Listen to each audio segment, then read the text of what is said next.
नमस्कार, स्वागत है आपका श्रद्धा संवाद में और मैं हूं श्रद्धा। अश्विन मास के कृष्ण पक्ष की एकादशी को इंदिरा एकादशी कहा जाता है।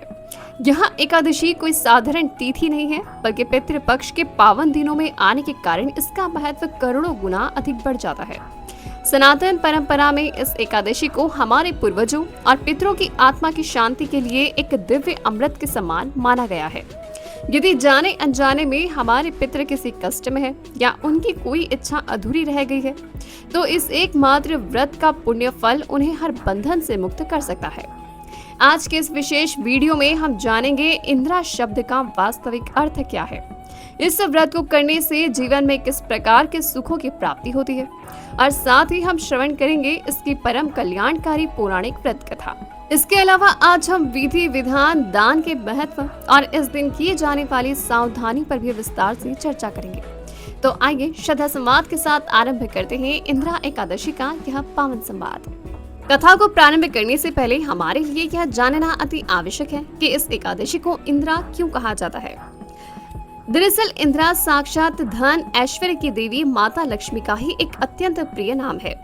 इंदिरा का अर्थ होता है लक्ष्मी परम विभव या दिव्य तेज।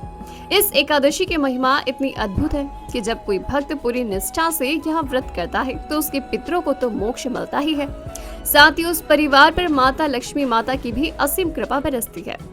घर से दरिद्रता दूर होती है और जीवन सुख समृद्धि अर्थात तेज से भर जाता है। यही कारण है कि इसे इंदिरा एकादशी का नाम दिया गया। अब हम प्रारंभ करते हैं इंदिरा एकादशी व्रत की परम पावन पौराणिक कथा। यह परम पावन कथा भगवान श्री कृष्ण ने स्वयं धर्मराज युधिष्ठिर को सुनाई थी। कथा के अनुसार सतयुग में माहिष्मती नाम की एक बेहद समृद्ध और वैभवशाली नगरी थी। वहां इंद्रसेन नाम के एक प्रतापी राजा धर्म पूर्वक शासन करते थे। राजा इंद्रसेन परम विष्णु भक्त थे।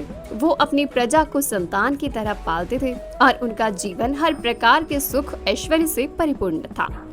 एक दिन राजा अपनी राजसभा में मंत्रियों के साथ बैठे थे कि तभी अचानक आकाश मार्ग से दिव्य तेज बिखेरते हुए देवर्षि नारद वहां पधारे।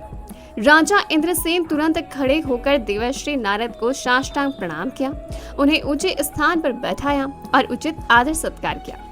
राजा ने हाथ जोड़कर कहा कि हे देवर्षि, आपकी साक्षात उपस्थिति से मेरी नगरी और मेरा जीवन धन्य हो गया है। कृपा कर अपने आगमन का कारण बताएं। तब नारद जी ने कहा कि हे राजन, आपकी धर्मनिष्ठा देखकर मुझे अत्यंत ही प्रसन्नता हुई है। मैं एक विशेष संदेश लेकर आपके समक्ष आया हूँ।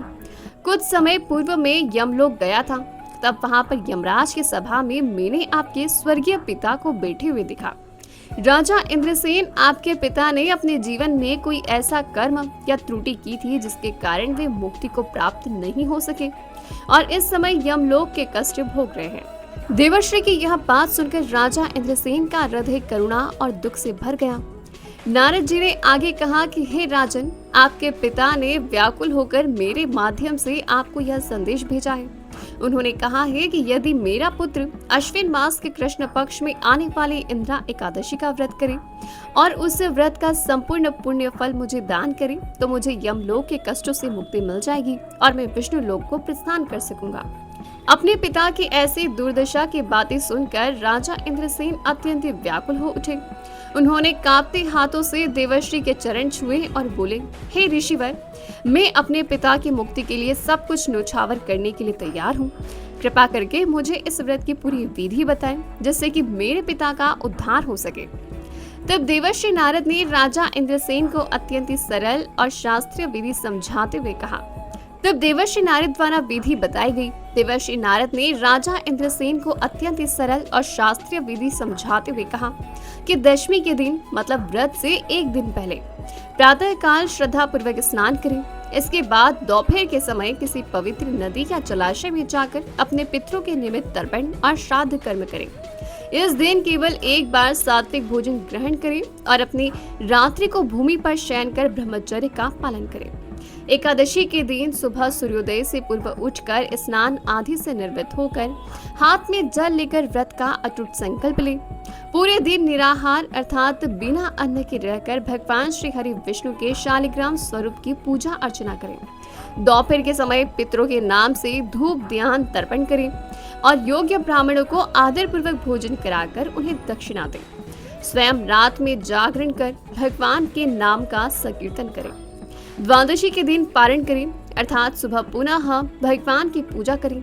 ब्राह्मणों को अन्न वस्त्र का दान करें। तत्पश्चात पूरे परिवार के साथ मौन रहकर सात्विक रूप से भोजन ग्रहण करके व्रत का पालन करें। देवर्षि नारद के वचनों के अनुसार राजा इंद्रसेन ने अपने पूर्व परिवार, बंधु बांधवों और सेवकों के साथ पूरी श्रद्धा से इस व्रत का पालन किया और द्वादशी के दिन जब राजा ने व्रत का पालन किया तो उन्होंने मन ही मन अपने व्रत का सारा पुण्य फल अपने पिता की आत्मा को समर्पित कर दिया।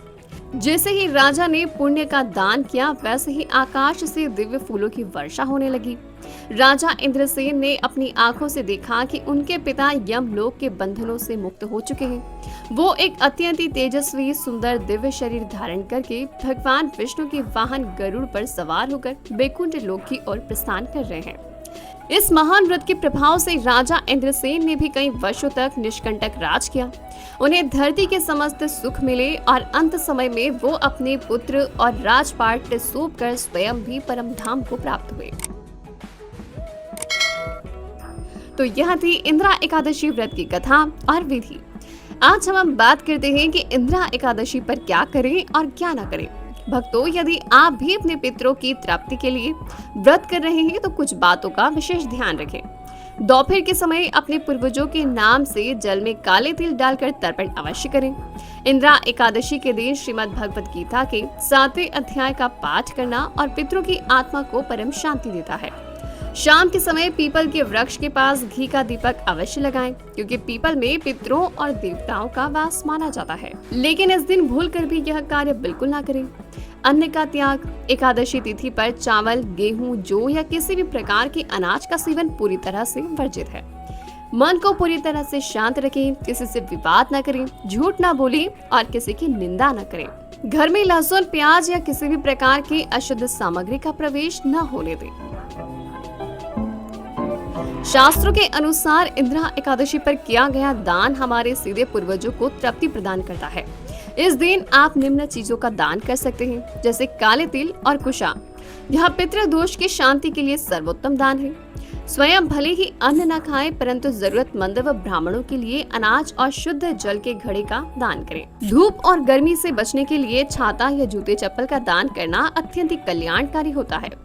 इस दिन गाय को हरी घास या 5 तरह के फल खिलाने से भगवान विष्णु अत्यधिक प्रसन्न होते हैं।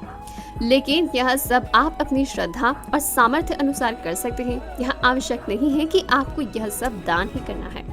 आप अपनी सामर्थ्य के अनुसार जैसा आपसे बन पाए आप उसी तरह से दान कर सकते हैं। तो यह थी इंद्रा एकादशी की पावन व्रत कथा, जो हमें सिखाती है कि हमारी संस्कृति में केवल जीवित मनुष्यों के प्रति ही नहीं, बल्कि संसार छोड़ चुके हमारे पूर्वजों के प्रति भी कितनी गहरी कृतज्ञता और प्रेम का भाव है। यह व्रत हमारे पितरों के कष्टों को दूर कर हमारे जीवन को सुख समृद्धि से भर देता है। यदि आपको आज का यह श्रद्धा संवाद का हृदय स्पर्शी और कल्याणकारी संवाद लगा है तो इस वीडियो को अवश्य लाइक करें। कमेंट में अपने पितरों की शांति के लिए ओम नमो भगवते वासुदेवाय नमः या जय श्री कृष्ण लिखना बिल्कुल ना भूलें। इस पावन कथा को अपने परिवार और मित्रों के साथ भी अवश्य साझा करें, ताकि वो भी इस पुण्य कथा का लाभ ले सके। ऐसे ही दिव्य और सनातन धर्म से जुड़ी गहराइयों को जानने के लिए आपके अपने चैनल श्रद्धा संवाद को सब्सक्राइब करना बिल्कुल ना भूलें। मिलते हैं अगले वीडियो में, तब तक के लिए दीजिए इजाजत। नमस्कार। जय श्री महाकाल, जय श्री हरि।